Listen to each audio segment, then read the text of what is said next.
Olá galera, bem-vindos ao Expert Radiologia, o canal que ajuda você a ser bem-sucedido na área de radiologia. E o assunto de hoje é a anatomia radiográfica da coluna cervical. E para iniciarmos, vamos falar um pouco sobre as vértebras que compõem a coluna cervical. No total são 7 vértebras. Algumas são chamadas de vértebras típicas, que são aquelas vértebras que têm as mesmas estruturas. As estruturas que tem em uma também terão na outra. E teremos também as vértebras atípicas, que são aquelas vértebras peculiares, ou seja, aquela vértebra que só ela tem determinada estrutura.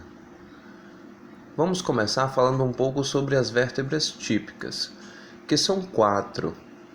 Elas vão da C3, ou da terceira vértebra cervical, até a C6, a sexta vértebra cervical. Vocês podem visualizar na imagem uma vértebra dessa exemplificando, e podemos notar que todas as estruturas que tiver nessa vértebra demonstrada na imagem terá em todas essas vértebras, da C3 a C6, que são chamadas de vértebras típicas. Então vamos às estruturas demonstradas. Temos aí no número 1 o corpo vertebral. No número 2 nós temos o processo espinhoso bífido. Processo espinhoso bífido. No número 3 nós temos o processo transverso.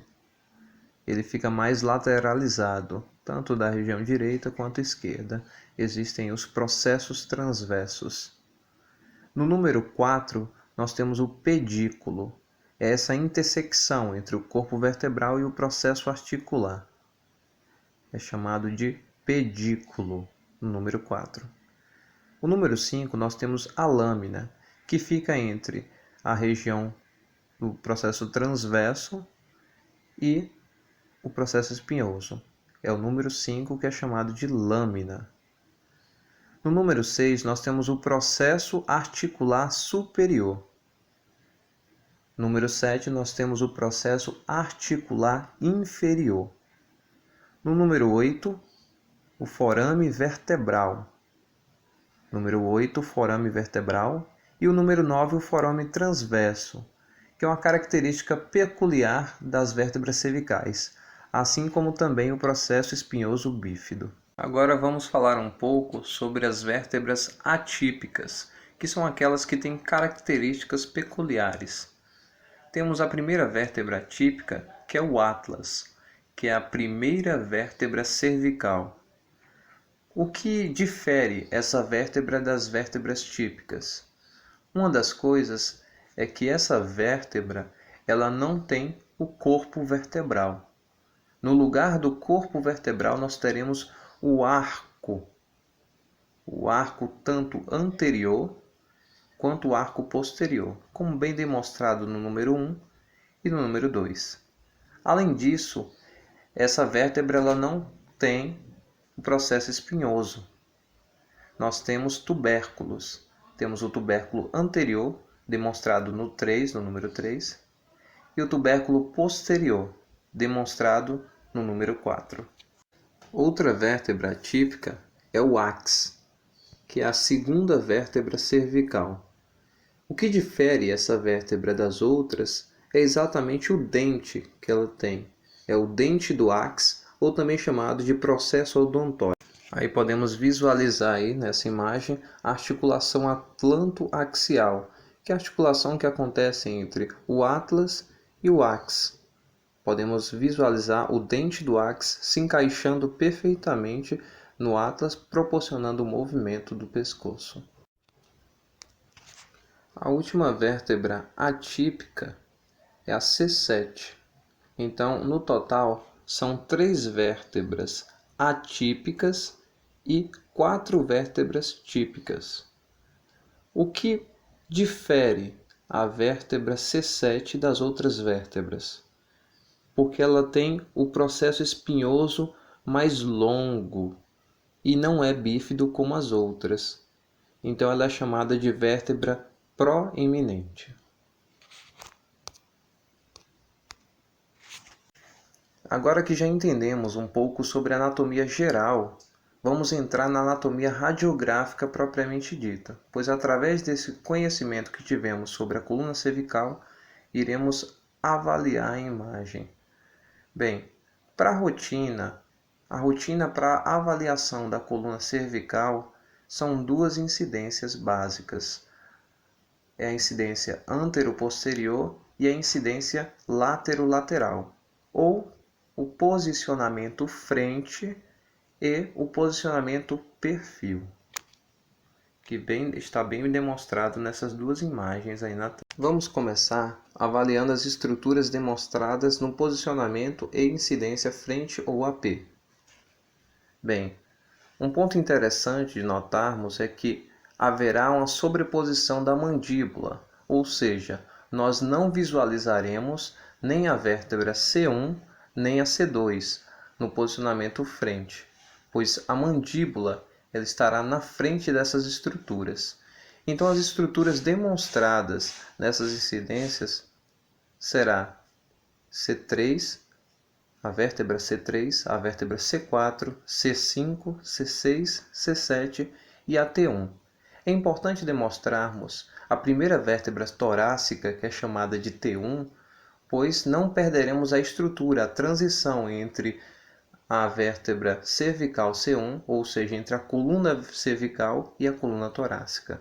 Agora vamos avaliar algumas estruturas demonstradas na imagem. Eu peço para vocês, que vocês estão vendo aí o número 1, 2, 3, 4, e que eu peço para vocês darem uma pausa no vídeo e tentem identificar quais são essas estruturas.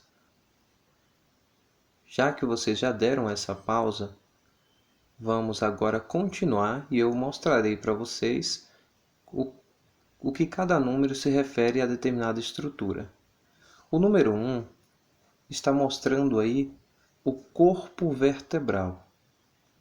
Número 1, corpo vertebral. Número 2, nós temos o pedículo. Número 2, pedículo. Número 3, nós temos o processo transverso. Número 3, processo transverso. No número 4, nós temos aí o espaço intervertebral. Número 4, espaço intervertebral. Bem, nessa próxima imagem está demonstrando aí as estruturas com seus respectivos nomes. Então eu peço para vocês darem um print nessa tela para vocês estudarem depois essas estruturas para relembrar. Bem, temos mais estruturas aí. Eu peço para vocês darem uma pausa e tentarem novamente identificar o nome de cada estrutura. Agora vamos lá. No número 5, nós temos aí o processo uncinado. Número 5, processo uncinado. No número 6, nós temos o processo articular superior. Processo articular superior. No número 7, nós temos o processo articular inferior. Número 7, processo articular inferior. No número 8, nós temos a articulação ziga-apofisária. Articulação ziga-apofisária é a articulação entre o processo articular superior e o processo articular inferior. É chamado de articulação ziga-apofisária. No número 9, nós temos o processo espinhoso bífido, que é uma das características das vértebras cervicais. Nessa próxima imagem, é uma imagem feita para vocês tirarem um print da tela para depois estudarem e relembrarem as estruturas. Agora temos uma incidência e posicionamento complementar para avaliação da C1 e C2. Nós temos aí no número 10 o atlas, ou a massa lateral do atlas. No número 12, nós temos o dente do áx, ou processo odontoide. E no número 11, nós temos o áx, ou corpo do áx. Certinho?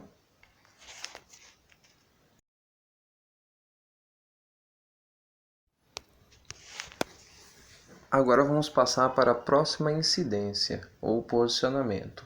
A incidência laterolateral e posicionamento perfil. Então, iremos avaliar a coluna cervical em outro ângulo. Nós temos as estruturas demonstradas. É importante notar que todas as vértebras da coluna cervical no posicionamento perfil serão demonstradas. Temos aí a primeira vértebra, que é o atlas, ou C1. A segunda vértebra cervical é a C2, ou chamada de ax. A terceira vértebra é a C3, como a C4, a C5, a C6 e a C7.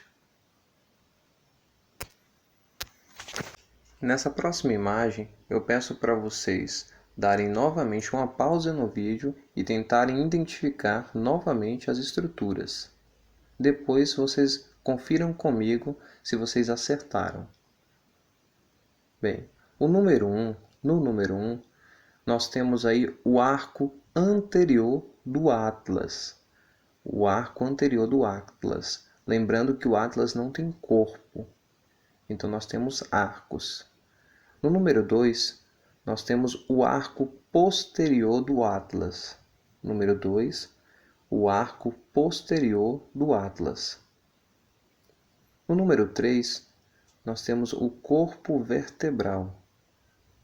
Número 3, corpo vertebral. Número 4, temos o processo articular superior.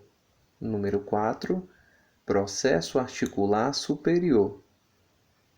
Número 5, nós temos o processo articular inferior. Número 5, processo articular inferior. Número 6, o processo espinhoso.